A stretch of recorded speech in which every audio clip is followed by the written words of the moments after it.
So the last post that I made with me winning the Oceania Cup 2019 and 2018, two main things that I learned from that, or that I want to teach you, is it's very normal to feel a lot of anxiety, a lot of uncomfortable emotions before these big tournaments, right? You're gonna know when these big tournaments are, probably months in advance, maybe weeks at minimum. As they start to come up, it is normal to feel that you're anxious. You can't focus on your job or your studies or your university, wherever you are at, because not all of us have the luxury to be professional athletes where we only focus on that and that's how we get all our money. And if you actually are, it can be worse, because that's the result of that is literally how you see your self-worth.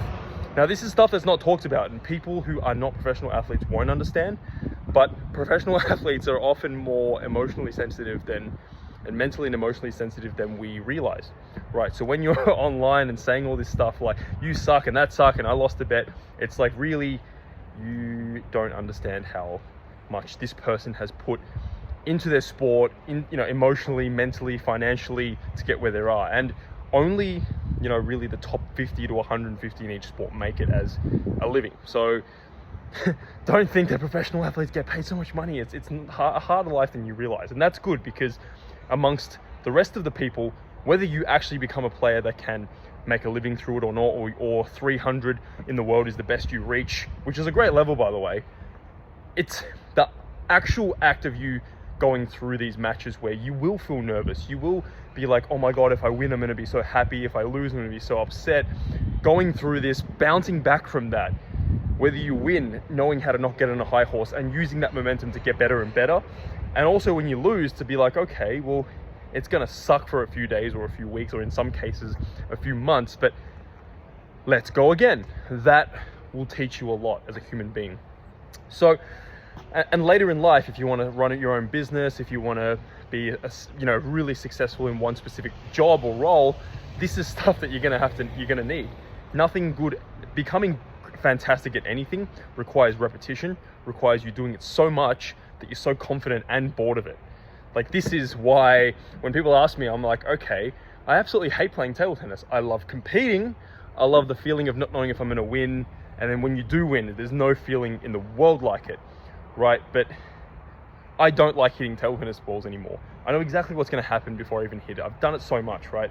Whereas now tennis is kind of novel for me. I've only played it for 10 years, which kind of sounds silly, right? But I've only played it for 10 years and not as much as I did table tennis. So table tennis I played for 23 years, but I was training at times 10 hours a day. So I'm very well sick of hitting a table tennis ball. That novelty is long gone, right? And this is normal. If you ask Kyrgios how he feels about hitting tennis balls, it's not very novel, right? But back to the point of competing, you are going to feel nervous before these big tournaments, and family and friends will tell you, don't worry about it. If you lose, it's okay. But it's never okay. If you're a serious player who's trying to be the best that they can be, it's not normal for you to feel like, oh, I lost, everything's fine. If that is how you feel, and you play sport for leisure and you play a lot of sports, perfectly great, right? You're probably not someone who listens to much of my content. My content is for those that want to be the best that they can be, but they don't know how to navigate through the tough moments, which will happen. You can't not lose, and you need to lose to know what needs to be better. You need to win to know where you're good at, right? To know where your clear strengths are, so you can predictably win. So family, friends, they will mean well, they will say it, but they don't understand. They don't understand that your self-worth at that moment in time very much does depend on whether you win or lose the next big tournament, right? So these are the things. So you see these big celebrations, and yes, I am an emotional person. I am an extroverted character. However, I felt such a huge relief. And this is the funny thing with pressure, right? People think, my parents thought this, they thought, oh my God, like, how could Ma Long or how could Djokovic experience any pressure? No. The better you are at something, the more pressure you will feel, because your expectations will be higher and higher and higher. I don't expect to beat Djokovic in a game of tennis, so I don't feel any pressure. In a game of table tennis, I would kick his ass. I'm so confident that I wouldn't feel nervous playing him. It's when you're playing players of a similar level, just above you, just below you, and win or lose is both are possibilities. That's when our ass is on the line, and that's when we really grow, whether we win or lose. So this is where it becomes interesting. Pretty much all of my help is for when you're playing someone who you could beat or lose to, because that's when your ego's on the line. That's when your identity's on the line. That's when all your preparation's on the line. right? And that's where we really get tested. So don't expect the people around you to understand unless they were elite athletes themselves, right? It is a normal human emotion. Our brain used to think, and you'll see me say this in a future video that I'm about to post, but your brain perceives one-on-one individual sport as literally a fight to the death, because back when we used to live in tribes, our brains were operated for survival. If we went up against another tribe member where we lived in tribes of about 150, that would literally be a fight to the death, right? And whoever wins gets the last piece of food.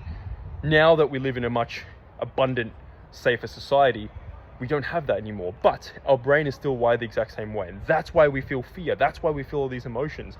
And that's why it feels so scary, because it feels like death, but it's not actually death. So we're actually wired to not succeed, because to succeed means to literally go towards what we feel is danger, because our brains have not changed since those days. But we live in a safer world. It is safe, and it sounds silly to say this, but it is safe to play a one-on-one match against another opponent, right?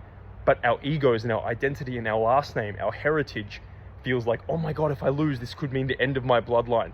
That's why it's so scary playing someone, especially below your level, because that's what it's saying.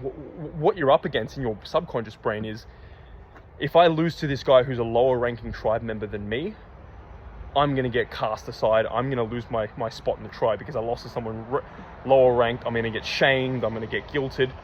When you lose to someone who's classified on paper as better than you, when really they've just played this game had more experience in this game, and they play this game more efficiently. That's what it means to be a better player. They make better shot selections, but they could lose to you on any given day if you win the right points. But when we lose to these players who are better, we don't feel the pressure, because we're like, oh, well, we lost to a higher ranking tribe member anyway, so it's fine. And that's where it's difficult as an elite athlete, because you want to be able to beat better players. So when someone like Novak Djokovic comes across and says all these things, it's actually not arrogant, but it's just, he believes in himself. And society always will program human beings, and they will support talking in a lower level to be safer. But the elite athletes, they don't play it safe. They play it to win. So this is the key message. And this is the biggest thing I learned about winning those 2 Oceania Cups.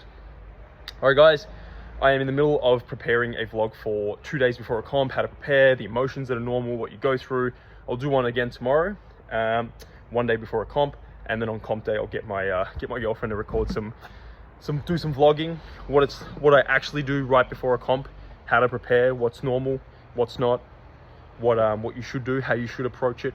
Even though I'm not a professional tennis player, the same principles apply, and these are the exact same things I would do when I was a professional world-class table tennis player, trying to win big tournaments and stuff.